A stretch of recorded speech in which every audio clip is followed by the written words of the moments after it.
Meanwhile, Lucien rolled up his sleeves and approached the lady, asking if he could help her with anything. The girl thanked him for the offer, but explained that if he had no experience in assembling a bouquet, he wouldn't be able to help. Lucien then took the already prepared flowers and, in just a few moments, crafted a beautiful bouquet. Riella was delighted, especially since he'd managed to correctly arrange the flowers and materials in the composition. Now that Lucien's skills had been confirmed, he took on the red flowers and asked the girl to handle the purple ones. As Riella and Lucien worked together, cheerfully chatting, Naya and Han felt out of place, as they didn't quite fit into the situation. But before long, the bouquet was ready and handed to Alvin. Upon seeing its beauty, Alvin was overjoyed. He immediately rushed to Charlotte and happily handed her the bouquet, which she loved so much that she even burst into tears. Riella watched the happy reunion of the two lovers, feeling pleased that both of them were so happy with her bouquet. Suddenly she remembered her assistant, turned to Lucien and asked where he had learned to handle flowers. Lucien simply replied that his father was the royal florist, Sir Mice, and that he had learned a little about flowers from him. Hearing this, Riella initially thought Lucien might be mistaken. After all, Sir Mose had come from humble beginnings and had risen to become a respected florist for the royal family. He was renowned for breeding new and rare plant varieties. Riella could hardly believe Lucien was the son of such a great florist. Still, she felt a sense of gratitude that she now had a friend who was so knowledgeable about flowers. She came closer to Lucien and began begging him to ask his father a few questions about flowers. He agreed. Watching their sweet exchange, Han felt a pang of sadness and disappointment. He understood that he had no right to limit Riella's interactions, but somehow the idea of her being closer to someone else than to him bothered him. Even though he had a duty to open the room of stones and retrieve all the stones there, something about Riella's connection with Lucien stirred feelings in him that he couldn't quite understand. Just then, a crowd of assistants from the king's palace burst into the shop without knocking. One of the men, who seemed to command the guards, stepped forward, bowed to the Archduke and delivered a message from the palace.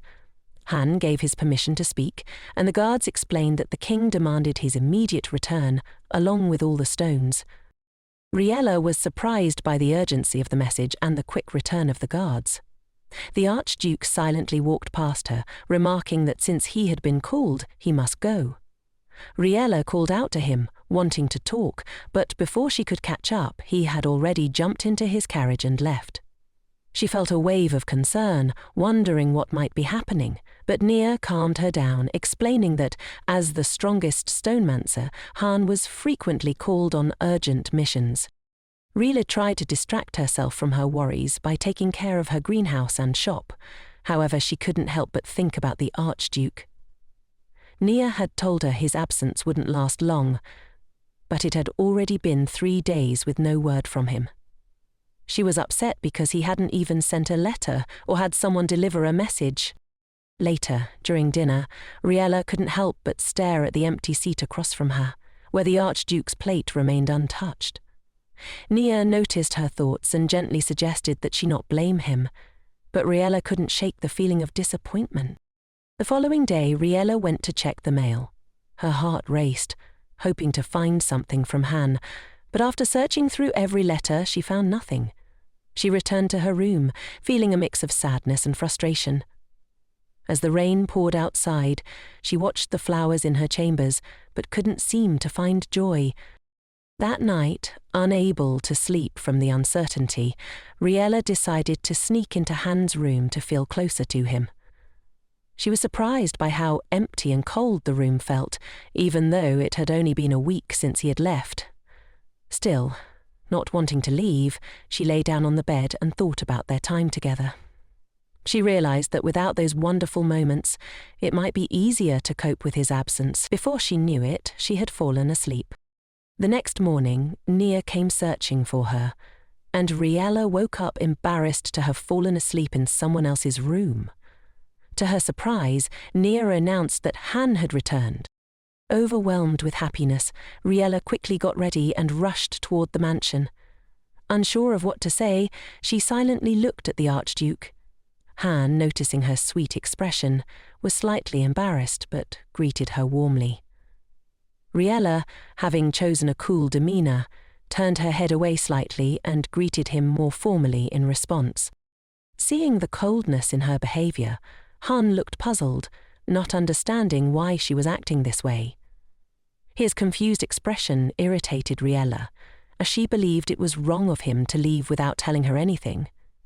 So she continued to coldly ask how he had been, and scolded him for being gone for an entire week. However, Riella suddenly became embarrassed, unsure whether her tone had been too formal.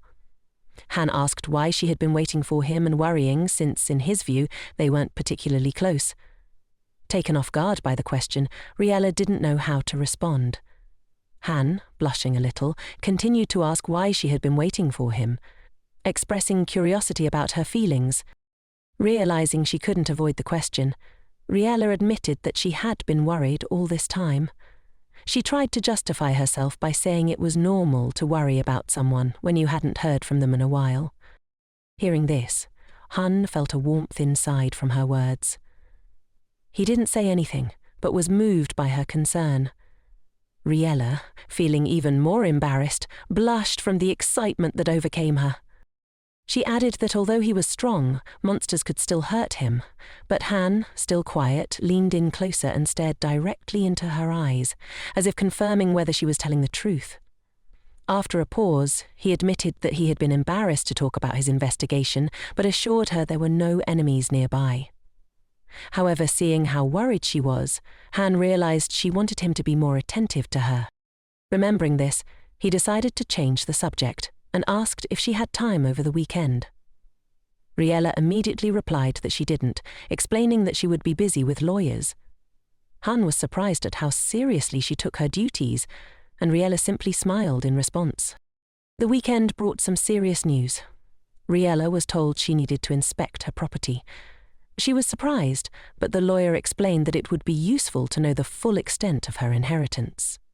He suggested she examine the nearby area, which had a few houses. Since the lawyer had a lot to do, he invited Riella to join Han on a trip. Riella felt that there would be no problems travelling with the Archduke and her assistant, as they had learned to avoid quarrels. That same night, a heavy downpour made her worry that the trip would be cancelled. But the next morning the sun shone brightly, and all the puddles had dried up, so they could safely depart. Riella was eager for the trip, but was worried that the carriage ride would cause motion sickness for Nia and Han. She was thrilled about the journey, but when she handed Nia the bag for the trip, she asked Han why Nia wasn't coming with them. The Archduke explained that since the trip had been spontaneous, they didn't have time to get Nia's permission. This, however, did not stop Nia from threatening Han, ensuring he would closely monitor the mistress's safety. And so, Riella and the Archduke set off on their journey together. Soon a hole appeared in their path, requiring a jump. Riella wasn't at all startled. Instead, she grabbed the reins, spurred her horse, and expertly leapt over the obstacle. When she landed gracefully, the Archduke was stunned and asked, "Where did you learn to ride like that?" Riella explained that, as a child, she often rode with one of her sisters before they moved to the capital. She added that she had two older sisters, one who breeds horses and the other who works as a doctor. Hound asked if she missed them and how she coped when she couldn't see them. Riella admitted that she missed them, but there wasn't much she could do since her sisters were busy with their work. Most of the time, she tried not to dwell on the separation and focused on her own affairs. Seeing how difficult it was for Riella to talk about her family, Hound suggested changing the subject and taking a break. The lady, somewhat tired from the trip, agreed. She quickly dismounted and noticed something sparkling on the ground nearby. Intrigued, she stepped closer and discovered a small crystal lying on a stone, shining in the sunlight. Hound confirmed her suspicion. "That's a crystal," he said. Riella asked if it had any special powers. The Archduke asked her to hand it over, and with a casual gesture, he activated it. Suddenly, a whole flock of sheep appeared from the crystal's memory, much to Riella's delight. When she asked why she was so surprised by something so simple, Hound explained that Duchess Usang had never shown her anything like this before. Eager to see more, Riella asked if he could show her something else. The Archduke agreed and set off in search of another stone. Soon he found another crystal, which, although menacing in appearance, he decided to activate. This time, the surroundings were enveloped in complete darkness, leaving only the two of them in sight. A moment later, two faint lights appeared, flickering softly, gradually illuminating the area. Riella, though initially surprised, wasn't afraid. Hound speculated that they were facing one of the strongest stones, with memories dating back to the creation of the world. He explained that the strength of a stone wasn't just about its innate qualities, but also how it was cared for. To clarify, he pulled out 2 sapphires, one polished and one raw. He first demonstrated the power of a finely crafted sapphire by conjuring a small flame. The blue light fascinated Riella, resembling a real, blazing blue flame. After she had seen enough, Hound activated the raw sapphire. A massive blue fire engulfed them, its roar stretching for meters. Startled, Riella instinctively grabbed Hound's clothes for comfort. He too was caught off guard, embarrassed by the sudden closeness. He'd signed a document barring him from initiating any physical contact with her, but since she had touched him first, he realized he hadn't broken his oath. Riella, still frightened, asked Hound to cancel the effect. He did so and explained that the first sapphire had been passed down through generations without much care, while the second had been cherished by its owner, preserving its original appearance. As Hound spoke, Riella began thinking about Duchess Hosang's many powerful stones that had been neglected over time.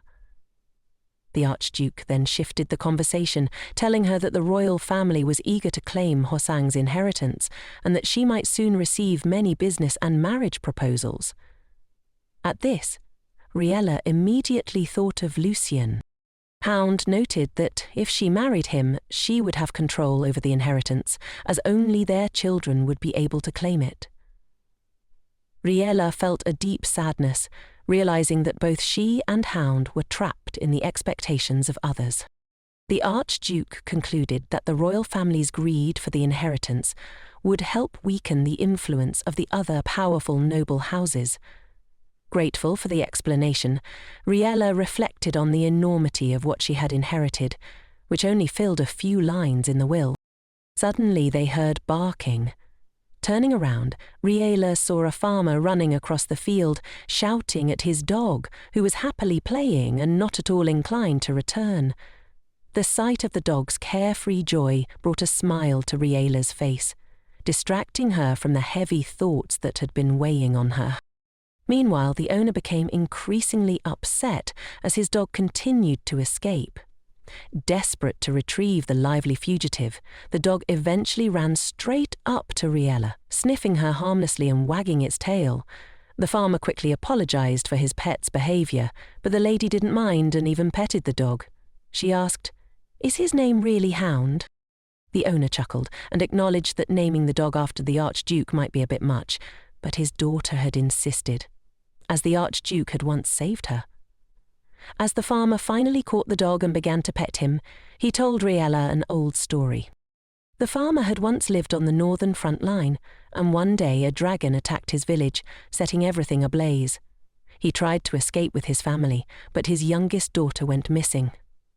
Desperate, he searched for her amidst the fire until a sudden downpour extinguished the flames, allowing him to search more easily.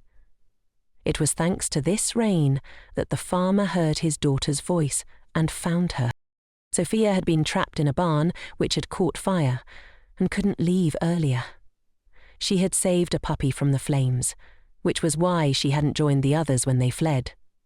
Though scared, she was unharmed, and her father hugged her, relieved but also scolding her for running off. Supia then mentioned that an uncle had saved her, someone named Han, and it was his reign that had helped everyone. The farmer, still grateful but never having been able to meet the Archduke to thank him, added that despite the rumours about Han, He remained a benefactor to his family. Riella looked at Han, now understanding the connection between the dog and the man, though Han remained silent, not wanting to reveal himself. She too said nothing. The farmer then asked what the unfamiliar pair was doing in the area, wondering if they were employees of Lady Riella. Riella blushed slightly at the respectful way he addressed her and asked, "What do you mean?" The farmer explained that he was referring to the heirs of Duchess Hoson and expressed his concerns about what would happen after her death.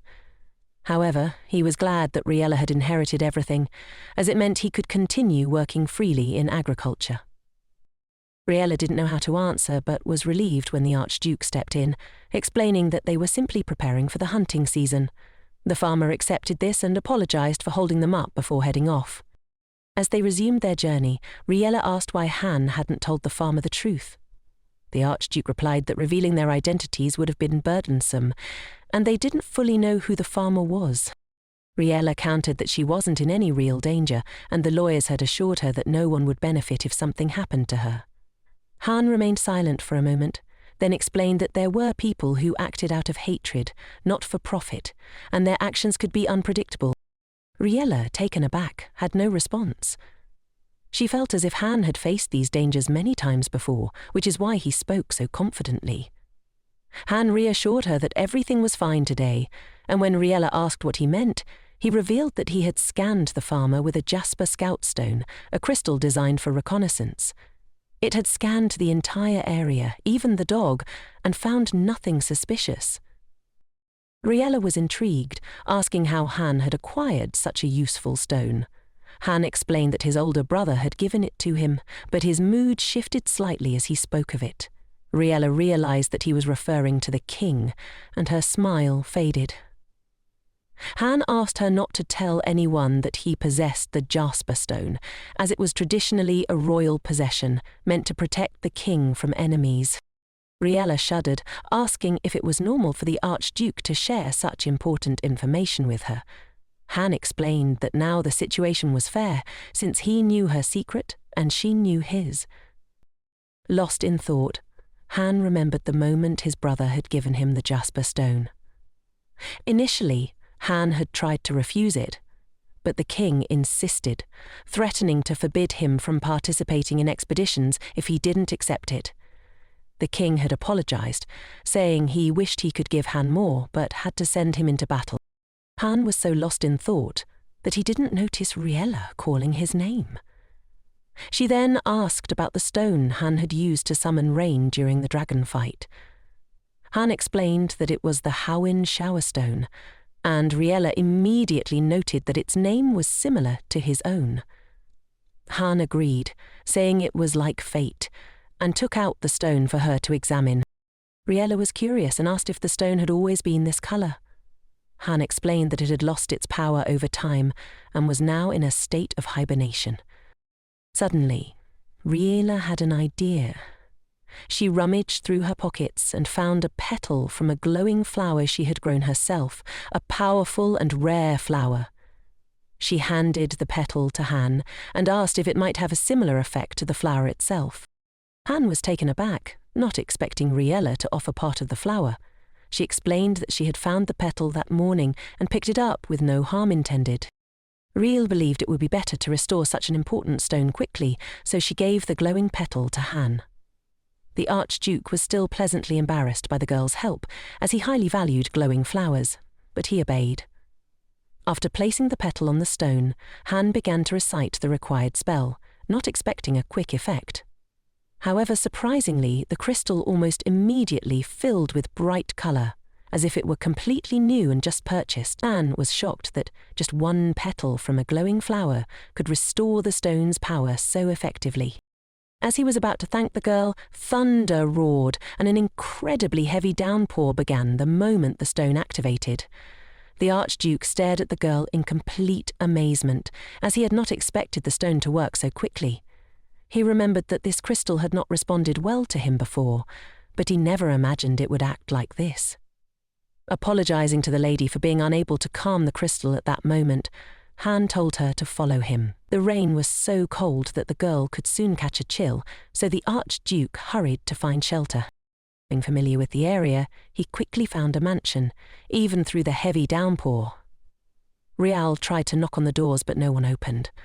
Not daring to enter without permission, she hesitated. For some reason, Han stood silently, staring at the building for a moment before asking if the lady wanted to enter. Without waiting for an answer, he approached the door and tried to open it, peacefully at first. However, lacking the skills of a burglar and growing impatient, he simply broke the door down. Once inside, Han said calmly, "Since it's open, we can go in." The girl was worried about the violation, but the Archduke reasoned that she needed to warm up and change clothes, as she was already shivering. It was unclear what might happen next, so Riella agreed to stay. As they entered, she noted with surprise how dusty the house was, indicating the owners hadn't been there in a long time. Han went upstairs, saying he'd check the rest of the house, leaving Riella to inspect the first floor. Soon, Riella found an old blanket, which she intended to use as a towel, but she needed to shake the dust out of it first. Suddenly, a clean towel fell on her from behind, ideal for drying herself. Riella screamed in surprise, turning around to find the Archduke, who had decided to play a little joke on her. Han told her not to be offended and urged her to dry off quickly to avoid catching a cold. Since Han hadn't brought himself a towel, he removed his wet top and started wringing out the bottom of his clothes. Riella, noticing he wasn't drying himself off, suggested he should too. Han replied that he was fine and, feeling fatigued, rubbed his head. The girl looked at him sarcastically and, taking advantage of the moment, came up with a playful plan to get back at him for the scare. While Han relaxed, Riella threw a towel over his head, just like he had done for her. Unlike Riella, Han wasn't frightened, but he was slightly annoyed by the surprise. However, by the time he looked up, she had already disappeared from the room. She shouted to him to make sure he dried himself off so he wouldn't freeze. Han, now left alone, obeyed and began drying himself, although he noticed a faint floral scent from the towel, which made him feel a little embarrassed. Meanwhile, Riella, hiding in another room, worried that she might have overdone the prank, but it was too late to change anything now. Trying not to dwell on it, she remembered that she needed to change clothes. However, her clothes were so wet that they stuck to her, and it took quite a while to get them off.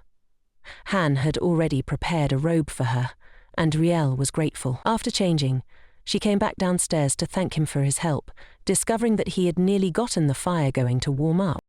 Han called her closer to dry her clothes by the fire so they would dry faster, and Riella obediently placed her wet clothes near the fireplace. As the warmth enveloped her, she approached Han, smiling, and commented on how nice it was that the fireplace was so hot so they wouldn't be cold anymore. Han, embarrassed by the closeness, quickly stood up, turned away, and started searching for an excuse. Failing to come up with one, he muttered that he would check around the mansion and rushed into another room, leaving Riella puzzled. Not chasing after him, Riella stayed by the fire, warming herself. Her thoughts drifted to the glowing flowers, and she began to realize why the Duchess had asked her not to tell anyone about her abilities. They were very strong. However, she couldn't help but notice that Han had never shown interest in her flowers, nor had he even noticed them.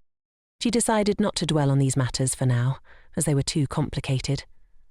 As she absent-mindedly lifted her sleeve, she noticed the embroidery on her robe, which revealed the owner of the clothing and the mansion. Meanwhile, Han, having punched the wall in frustration, tried to calm himself but couldn't stop thinking about Riella in his robe. The image of her wearing his clothes while not walking around in wet ones made him feel increasingly embarrassed, especially since it reminded him of a possible future marriage, where she would wear his robes.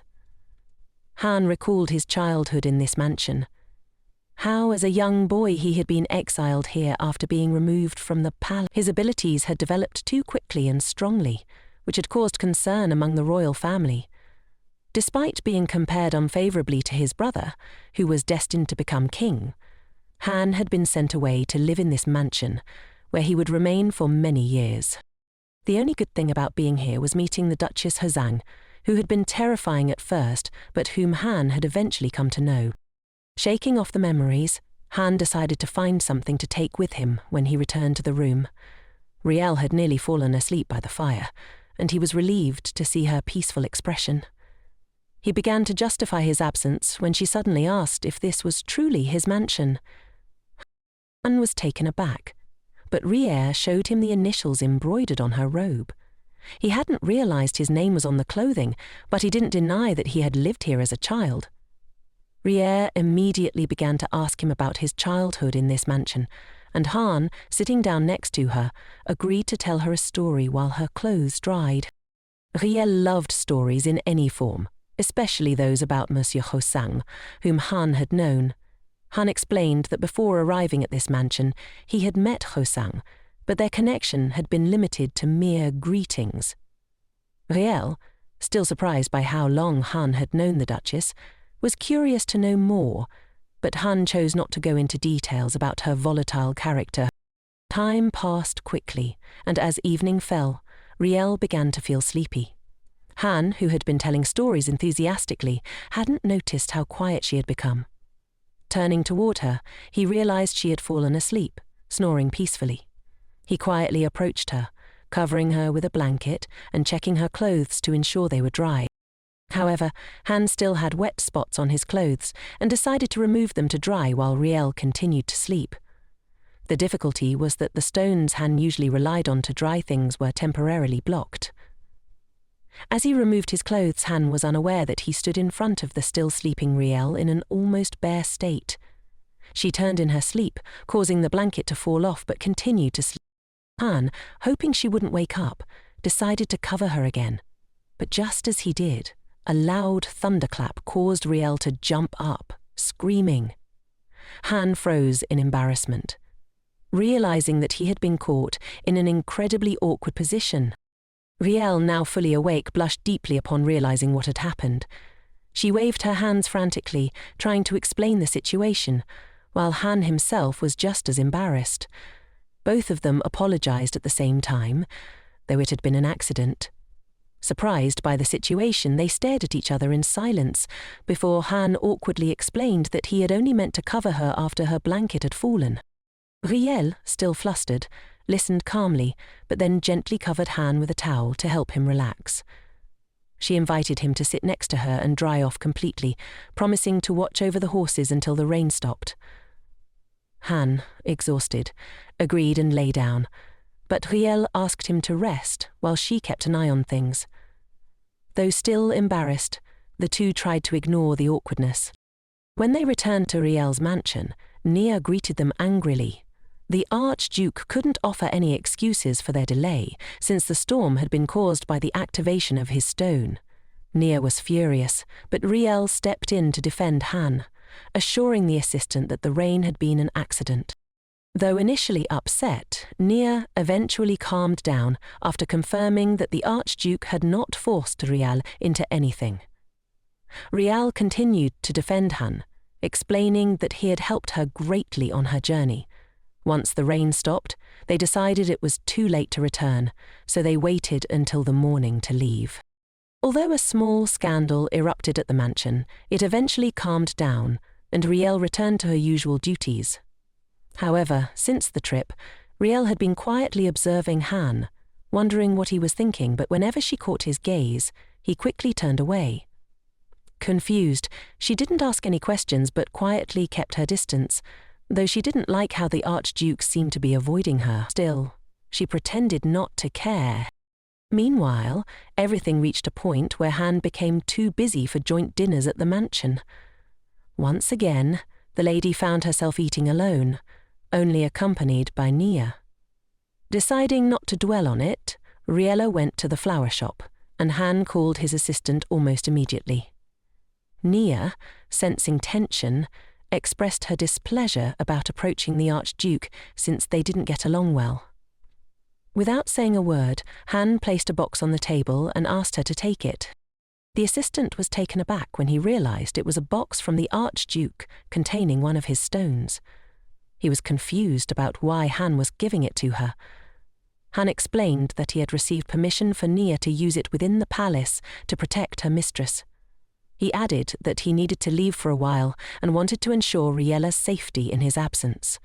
Surprised, the assistant asked if this meant Han was finally entering the room of stones, and Han, with a serious expression, confirmed that he would open the first room in 2 weeks. Later, Han asked his assistant Pooh if he was able to acquire all the stones the Archduke had requested. Pooh bowed his head apologetically, admitting that several stones had been denied to him, and he couldn't retrieve them. However, Han had anticipated this, and instructed him to bring Spannel as a substitute for the stone the Queen had withheld. Once the task was completed, Han placed 2 stones on a cloth. One was Spannel, and the other was a related stone. The latter was called related because it copied the power of the crystal next to it. Sometimes the abilities of the related stone were opposite, which balanced the powers of both crystals. Though using the royal stone was impossible, Han had no choice but to rely on the related stone, even though it was a risky endeavor. The likelihood of the related stone being activated was very low, and Han was already considering how to make it work as needed. Time was running out before the room of stones opened, and Han knew he had to proceed cautiously. Riella's safety was his top priority, followed by the opening of the room containing her inheritance. Just the day before, Han had warned Riella that he would return to his palace to prepare for the opening of the first door, and that he hoped she would warmly welcome him upon his return. Riella had agreed without question, and Han, though slightly embarrassed by her words, tried to hide his feelings. A week had passed since that conversation, and Riella was now at peace, quietly sipping tea in her chambers. The flower shop had passed inspection for the festival, and she was happy with the progress. However, despite the success, Riella felt incredibly bored. Nia noticed this and commented on how tired she seemed, but Riella quickly reassured her that she was fine. To lift Riella's spirits, Nia suggested they go for a walk. Although Riella was initially hesitant, Nia persuaded her, explaining that, thanks to Han's arrangements, she could now protect her mistress at any time. So they set out for the day, determined to enjoy themselves. When they arrived in the city, Riella was in awe of the beauty surrounding them. She regretted that they hadn't ventured out sooner, as she was already having so much fun. She dragged Nia into a clothing store and decided to buy her a red ribbon, which she thought suited Nia's deep black hair perfectly. The assistant was flustered by the compliment and asked if it really looked good. Riella explained that the colour red suited Nia, but her own light brown hair wasn't a good match for such a ribbon. Suddenly, Nia's mood shifted as she became downcast, remembering something unpleasant. Riella sensed there was more to the story and pressed her for an answer. Nia admitted that she didn't like black, but she didn't elaborate further. Riella, trying to change the subject, asked Nia to name her favourite colour, but Nia replied that she didn't have one. The conversation shifted, and Nia confessed that this was her first time shopping and she was enjoying it. To cheer Riella up even more, Nia decided to buy as many things as possible, loading a basket with clothes.